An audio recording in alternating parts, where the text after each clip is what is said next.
잊어달라 했는데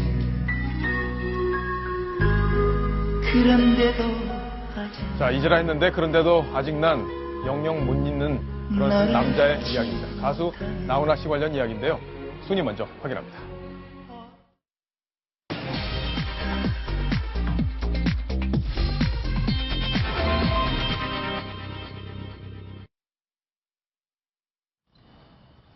가수 나훈아 씨, 지금 부인이 계속 이혼을 요구하고 법률적인 절차까지 밟고 있지만 이 이혼에 응하지 않고 있습니다. 이 안엔 여러 가지 이야기들이 숨어 있다고 합니다. 특히 이 저작권료가 상당한 변수가 되고 있다고 하는데 나훈아 씨가 정말 이혼하기 싫어서 그러는 건지 아니면 이 저작권료 때문에 그런 건지 여러 가지 이야기들 또 한번 짚어보겠습니다.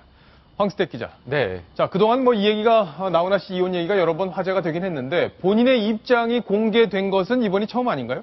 네, 그렇습니다. 이제 방송사 SBS가 입수한 내용인데요. 좀 소개를 해드리면요. 네. 그동안 과연 나훈아 씨가 이번 그 이혼 재판 두 번째입니다. 좀 설명을 해드리겠지만 지금 입장은 뭔지 상당히 궁금했는데 지금 내 심정은 이렇다. 이런 어느 정도의 그 마음속에 있는 내용이 나왔습니다. 소개해드리면 이렇습니다. 아내의 주장에 대응하지 않는 이유는 결국 진흙탕 싸움이 될 테고 스스로 얼굴에 침 뱉는 꼴이 될 것이기 때문이다.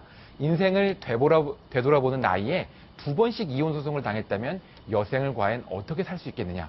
예. 어느 정도 동의도 되는 부분이 부인 입장은 전혀 이 안에 담겨 있질 않네요. 네, 그래서 예. 일단 자신의 심정이니까요.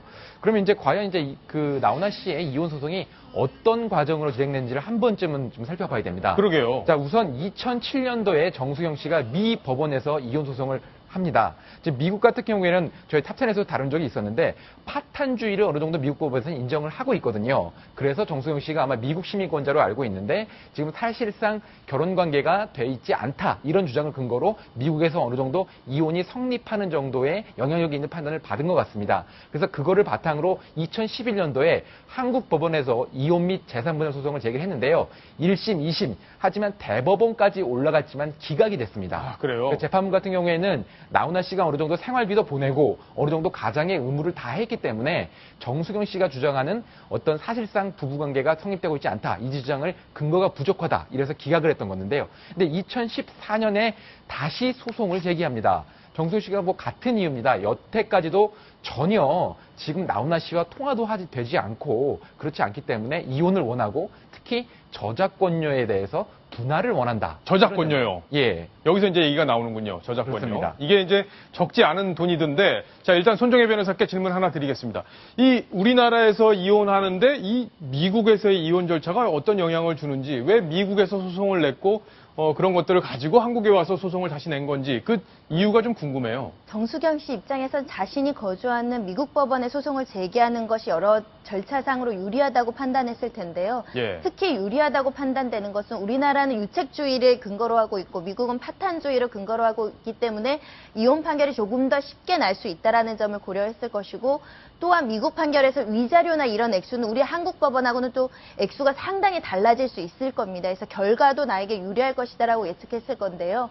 외국 판결이 우리나라에서 승인을 받기 위해서는 여러 가지 조건이 필요하지만 일단 나훈아 씨가 미국 법원에서 적극적으로 응소해서 자신에 대해서 방어하고 절차에 참여했었어야 됩니다. 아마 그런데 이 이혼 사건은 일방적으로 원고 위주로 흘러갔을 것이고 나훈아 씨가 그 절차 참여에 참여하지 않았기 때문에 한국 법원은 그 절차대로 이혼 판결을 인정하기는 어려운 사건이었죠. 그렇군요.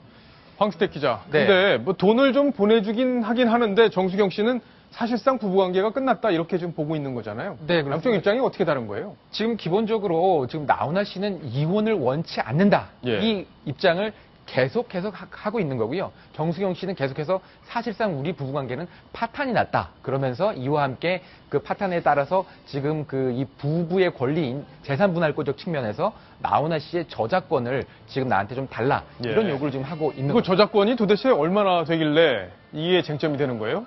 네, 지금 나훈아 씨 같은 경우는 히트곡이 상당히 많고요. 작사, 작곡 이런 것들을 본인이 다 했기 때문에 그것이 이제 오롯이 이제 그 나훈아 씨에게 돌아가는데 지금 그 정수경 씨의 주장에 따르면 약 한 달에 한 5천만 원 정도로 계산이 됩니다. 한 달에 5천만 원이나 네. 돼요? 그리고 지금 노래방에 가서 나훈아 씨 한 곡 부를 때마다 이게 지금 저작권이 쌓이는 형태거든요. 예. 방송에 나오거나 그렇게 할 때. 그래서 지금 1년으로 따지면 약 6억 원으로 지금 지금 추산이 되고요. 그리고 사후 저작권 개념을 볼 때 70년간 그 저작권이 인정이 됩니다.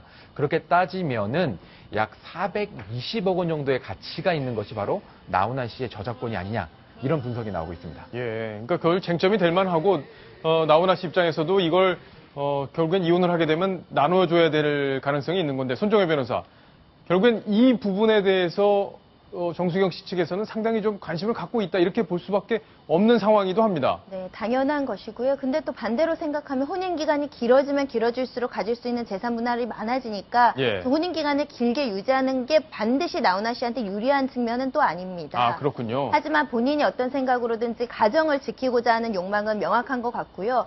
또한은 이혼을 당하는 어떤 가수로서의 그 연예인으로서의 지위를 또 그 생각하기는 싫으신 것 같습니다. 사실상 두 분은 파탄이 되신 걸로 보이고 재결합 여지는 많지 않은 상황인데, 이 이혼 사건이 어떻게 결론에 흐를지는 조금 저희도 유의 있게 보고 있는 상황이지만, 아내인 정수경 씨가 이혼을 당할 만한 재판상 이혼 사유를 이 사건에서 입증하지 못한다고 한다면 과거와 마찬가지로 이혼 청구는 기각될 가능성이 좀 그러겠네요. 있습니다. 네, 알겠습니다. 나훈아 씨와 관련된 이혼 이야기 여기까지 저희가 자세히 정리를 해드렸습니다.